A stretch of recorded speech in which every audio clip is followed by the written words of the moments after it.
नन्ही नैना अपनी 3 सहेलियों के साथ गांव की नदी के किनारे लगोरी खेल रही थी। नैना ने गेंद फेंकी और उसकी 2 सहेलियों ने चिप्पी उठा ली।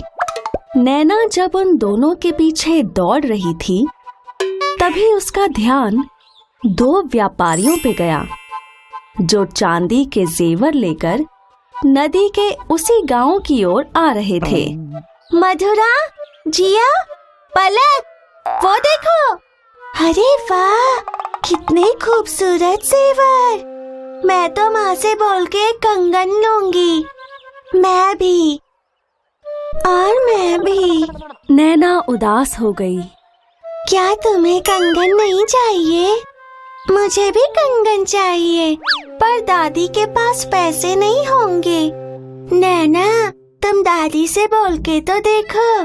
दादी तो मेरे पापा से भी बड़ी हैं, उनके पास तो पैसे होंगे ही।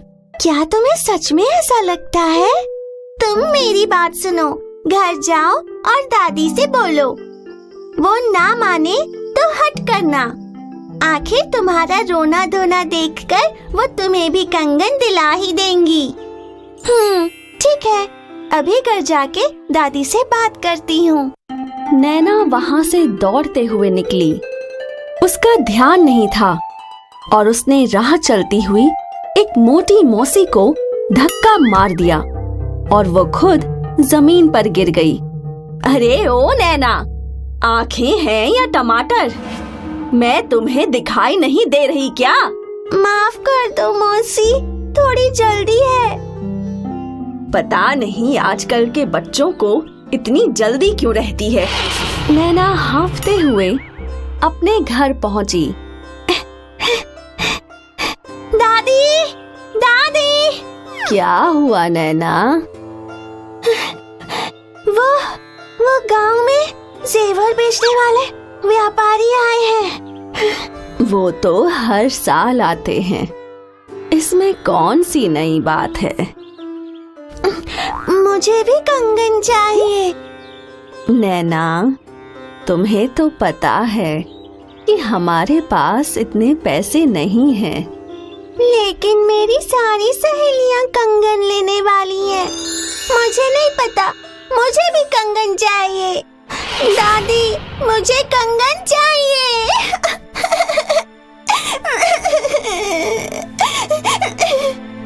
नैना ने रोना शुरू कर दिया।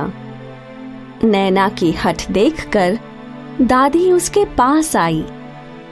बेटा, हमारे पास पैसे नहीं हैं, कोई कमाने वाला भी नहीं है। अगली साल थोड़े थोड़े पैसे इकट्ठे करके अपनी राजकुमारी के लिए उसका मनपसंद कंगन ले लूंगी। नहीं दादी, मुझे कंगन चाहिए।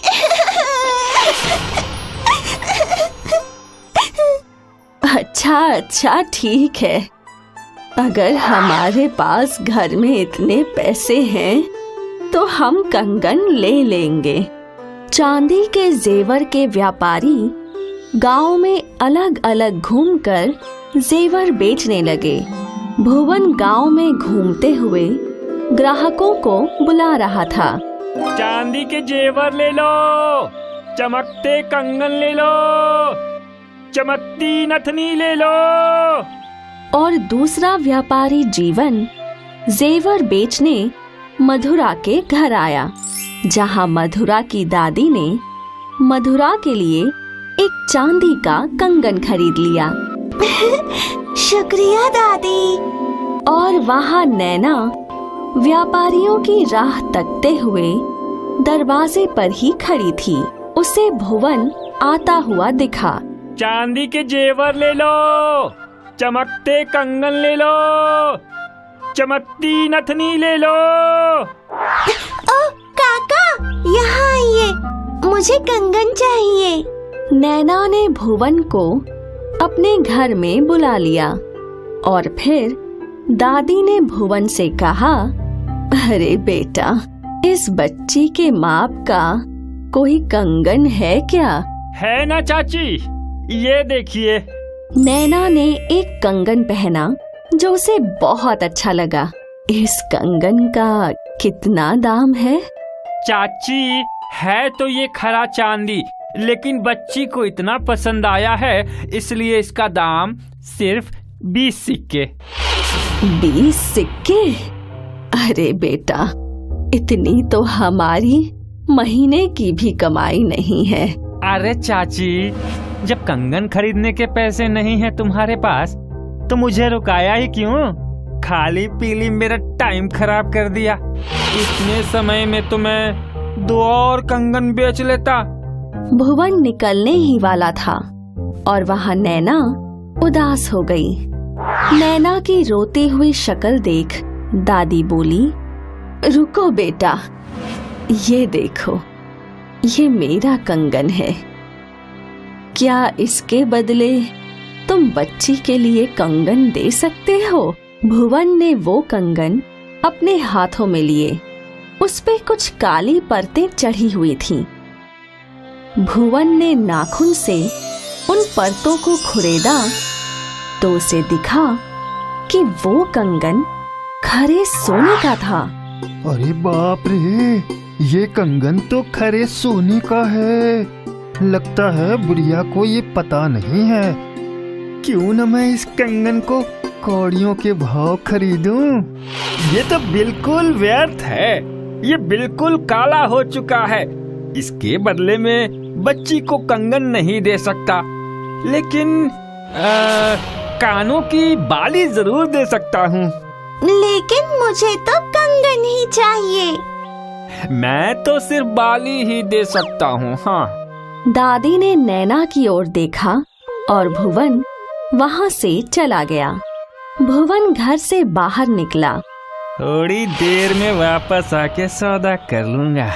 वाह, आज तो सोने का कंगन मिलेगा। भुवन वहाँ से चला गया और नैना फिर दरवाजे पर खड़ी हो गई। कुछ देर बाद जीवन वहाँ पहुँचा। जेवर ले लो, चांदी के जेवर ले लो। ओ काका, यहाँ आइए, मुझे कंगन चाहिए। एक बार फिर दादी व्यापारी से बात करने लगी। बेटा, मेरे पास तो इतने पैसे नहीं हैं जिससे मैं एक चांदी का कंगन ले सकूं। ये देखो, ये मेरा कंगन है। तुम इसके बदले अगर बच्ची को कोई कंगन दे सको तो बहुत अच्छा होगा। जीवन ने वो कंगन देखा और उसे खरीदी हुई जगह पर खरा सोना दिखा। मौसी, मौसी, ये तो खरा सोना है। तो क्या आप इसके बदले मुझे कंगन देंगे? इसके बदले तो मैं तुम्हें ये सब दे सकता हूँ। ठीक है बेटा, तुम्हें जो उचित लगे वो मुझे इस कंगन के बदले दे दो। जीवन ने दादी को 100 सिक्के और सारे जेवर दे दिए। नैना की खुशी का तो ठिकाना ही नहीं रहा। वो खुशी से कूदने लगी। जीवन वहाँ से चला गया। जीवन खुशी खुशी नाव में बैठा और नदी पार करने लगा। तभी भुवन नैना के घर आया। बेईमान व्यापारी, तुमने मुझे ठगना चाहा। वो तो भला हो उस दूसरे व्यापारी का जिसने मुझे सच बताया कि मेरा कंगन खरा सोना था। भुवन वहाँ से नदी की ओर दौड़ने लगा। भुवन नदी के पास पहुँचा और उसने जीवन को नाव में देखा। तुम्हें तो आज मैं नहीं छोड़ूंगा, वो कंगन मुझे चाहिए। भुवन भागता हुआ फिसल गया और वो नदी में जा गिरा।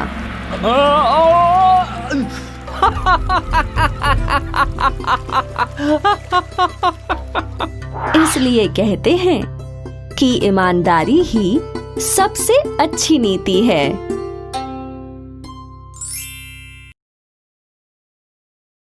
हाय, मैं हूँ शाइनी। अगर आप मुझे ऐसे ही देखना चाहते हैं तो इस वीडियो को जरूर शेयर करें और हाँ, इस चैनल को भी सब्सक्राइब करना ना भूलें।